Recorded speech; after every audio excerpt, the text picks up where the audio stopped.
Semangat pagi semuanya.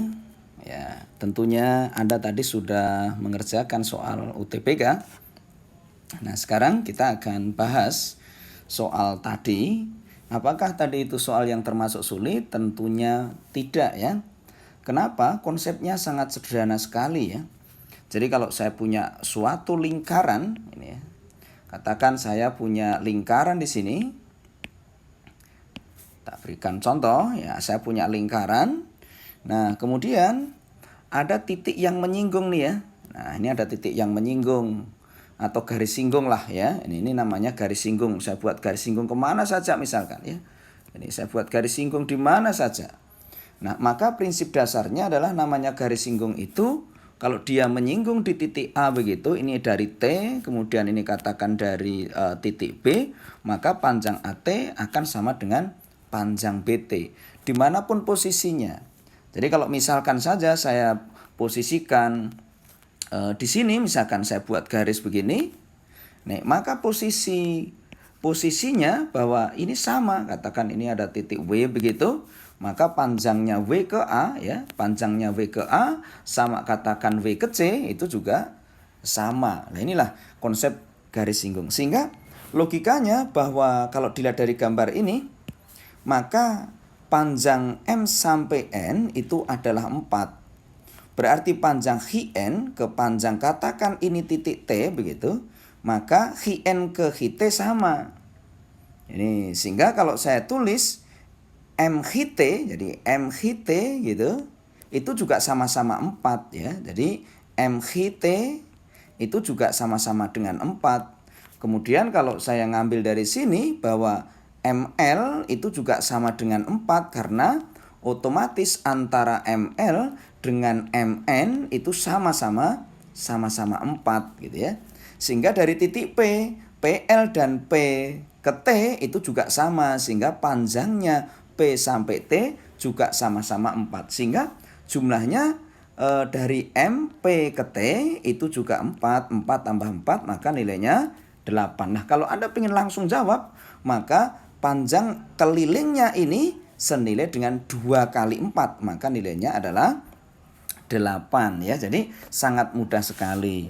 Jadi prinsip dasarnya ingat dari M ke N itu sama dengan M ke T. Itu panjangnya sama. Sedangkan M ke N itu 4, M ke T juga 4 gitu loh ya. Nah, M ke L itu juga 4, otomatis M PT itu juga 4. Sehingga ingat-ingat ini 4 itu sama dengan kalau saya belokkan.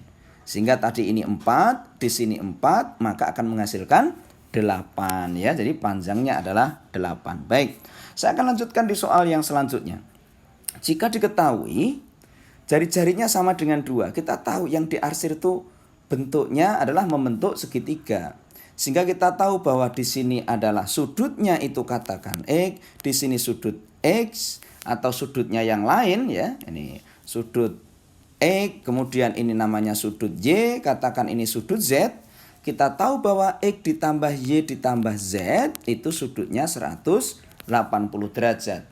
Berarti kalau kita pengen mencari panjang busurnya ini, panjang busurnya ini, maka panjang busurnya itu totalnya 180 ya toh? 180 per 360 derajat. Nah, dikali dengan PR kuadrat. Kita tahu bahwa ini senilai dengan setengah dikali pi. Nah, jari-jarinya tadi diketahui 2 nih ya. 2 kuadrat apa? 4. Maka didapatkan 2 pi sehingga di jawaban adalah yang B. Sangat mudah ya. Nah, maka Anda bisa menguasai soal-soal UTBK dengan seksama dengan mudah sekali. Yuk. Pada gambar berikut lingkaran memiliki 3 jari-jarinya adalah 3. Berapa panjang busurnya? Ditanyakan panjang busurnya. Panjang busur PR. Ilmunya bagaimana? Kita tahu bahwa jika ada suatu lingkaran, maka sudut pusatnya itu selalu 2 kali dari sudut kelilingnya. Ini diingat-ingat ilmunya ya. Jadi kalau ini katakan X, maka sudutnya berarti 2X. Nah, di sini sudut kelilingnya 30, maka sudut pusatnya kita dapatkan 60. Sehingga kalau yang ditanyakan ini, maka 60 per 360 ya. Ini 360 dikali dengan 2πr ya. Karena kalau ingin mencari ini dikalikan dengan 2πr ya nih. Ini terus kalau ini saya coret maka kamu dapatkan 1/6 dikali dengan 2πr dengan r-nya 3 maka didapatkan nilai pi ya. Ini. Nah, sekarang kita akan lanjutkan di soal selanjutnya. Bahwa ini diketahui ada suatu garis diketahui bahwa panjangnya adalah 4. Dari sini sampai sini itu panjangnya adalah 4 ya. Ini. Panjangnya adalah 4. Nah, kemudian di sini sampai sini diketahui panjangnya 3/3. Nah, yang ditanyakan berapa panjangnya R ke S ya. Panjangnya R ke S. Nah, untuk mengetahui itu, maka ini adalah X. Anggap aja ini Y, ini adalah Z. Ini X, Y, Z.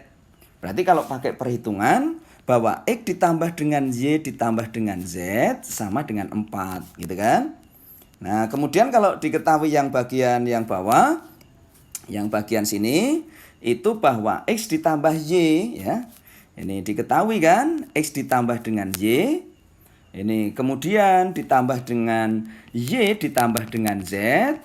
Tadi ketemunya adalah 4. Diketemukan di sini sudah diketahui panjang RT-nya 2/4 ya. Jadi 2/4 ditambah ya dengan 3/3 ya. Nah, maka kita akan dapatkan ini nilainya ya. 2/4 tambah 3/3 berarti nilainya sama dengan 5 ditambah 1/4 tambah 1/3 jadi 7/12. Nah, sekarang kalau ini saya kurangkan ya. Ini andai kata ini saya kurangkan, yang atas dikurangi yang bawah atau yang bawah dikurangi yang atas lah, boleh-boleh saja ya. Ini kalau saya kurangkan maka akan kita dapatkan ini ya. Ini baik, ini mungkin lebih enak kalau posisinya tak kasih bawah ya. Bahwa di sini X ditambah dengan Y ditambah dengan Z. Ini ya, saya buat di bawah ya. Ini saya buat di bawah. Nah, gitu. Nah, di sini adalah X ditambah dengan Y ditambah dengan Z itu nilainya 4. Nah, sekarang saya kurangi ya. Ini saya kurangi. Maka tinggallah di sini X dikurangi X habis, Y kurangi Y habis, Z kurangi Z habis, maka tinggal panjangnya Y. Ini. Nah, siapa Y itu? 5 dikurangi 4 berarti tinggal 1, 7/12. Nah, siapa nilainya? Berarti 19/12. Maka 19/12 itu adalah panjangnya si RS ya. Jadi sangat mudah sekali, pahami konsep dasarnya dan ini penuh konsep penalaran sehingga jangan sampai besok TP kita gagal. Semoga sukses selalu, tetap semangat. Selamat malam, tapi tetap semangat pagi ya. Akhirul kalam, assalamualaikum warahmatullahi wabarakatuh.